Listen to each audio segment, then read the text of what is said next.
Hey everybody, and welcome back to my channel. So today we're going to be talking about all of the books that I sat down and read in September.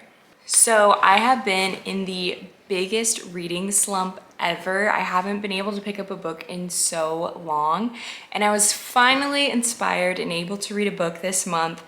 And it was actually September 1st, and I have an Audible subscription. So I was just going through all of the free books on Audible, and this made me get out of my reading slump.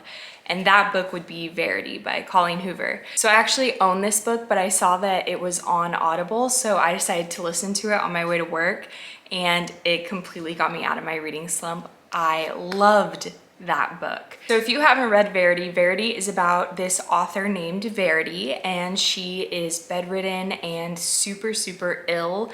They don't think that she's gonna come out of it. So her husband Jeremy goes out and finds somebody to continue her book series because she's an author and she needs to finish her book series. So they try to find somebody who has a similar writing style, and they find this girl named Lowen, and they hire her to finish Verity's series. Before she can start writing, she needs to learn about Verity and Verity's life so that she can understand her writing style, because Verity writes from the villain's point of view and has a very different perspective on things. So Lowen goes to live in Verity's house for a few days and go read through her notes. She ends up finding a manuscript about Verity's entire personal life with her husband and her kids, and just gets into this complete and utter rabbit hole of Verity's life.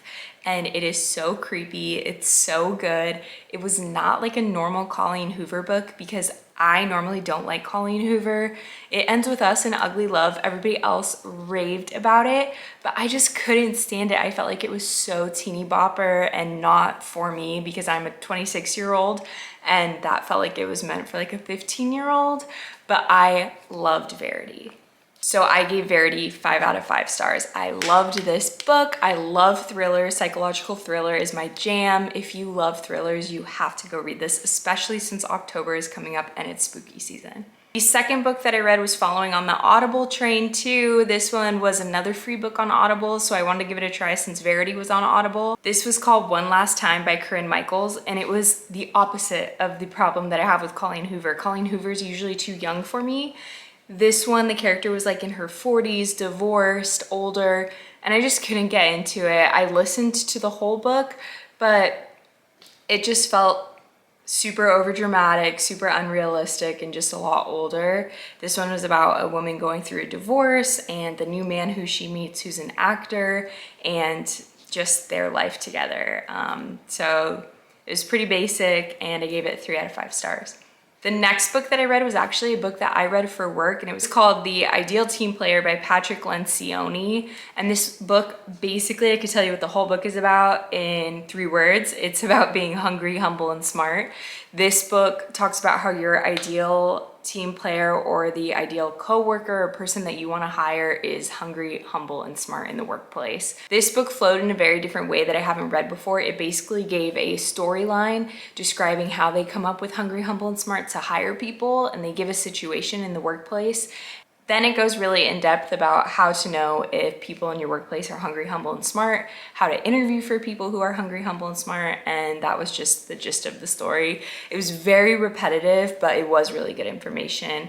I also gave this one 3 out of 5 stars.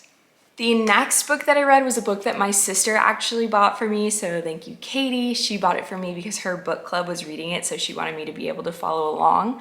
And this book is called Pretty Things by Janelle Brown. This is a book that I actually had never heard of, but Katie got it for me, and I listened to this book as well.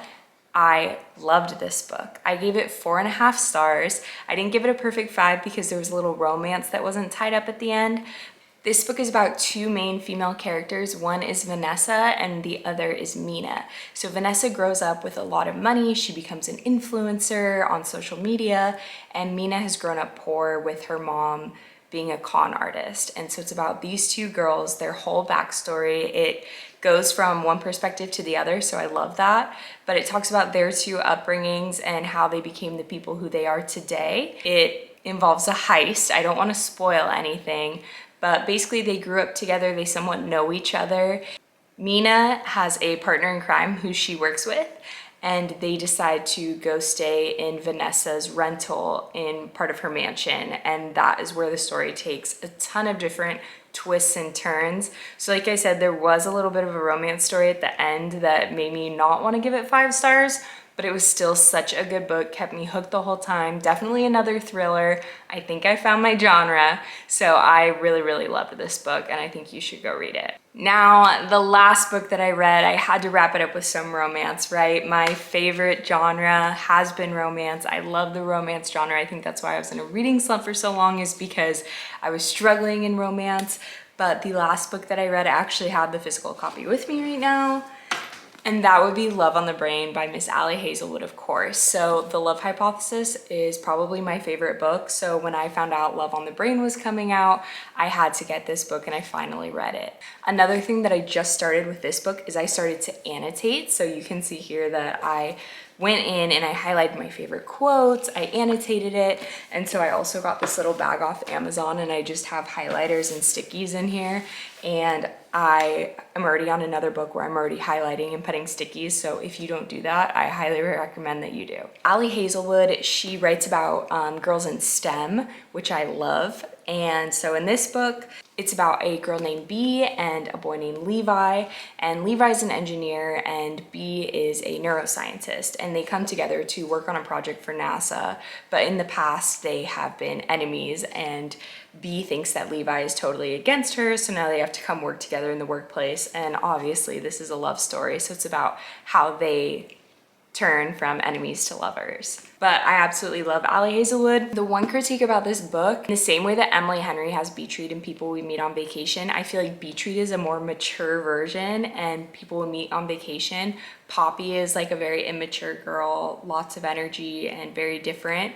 And I feel like that's kind of how B is in this book. So for that same reason, I loved The Love Hypothesis more than Love on the Brain, because this one felt a little bit more immature for me, but I still loved it and she made me laugh and it was a great read. So that is it, everybody. Those are the 5 books that I read this month in September.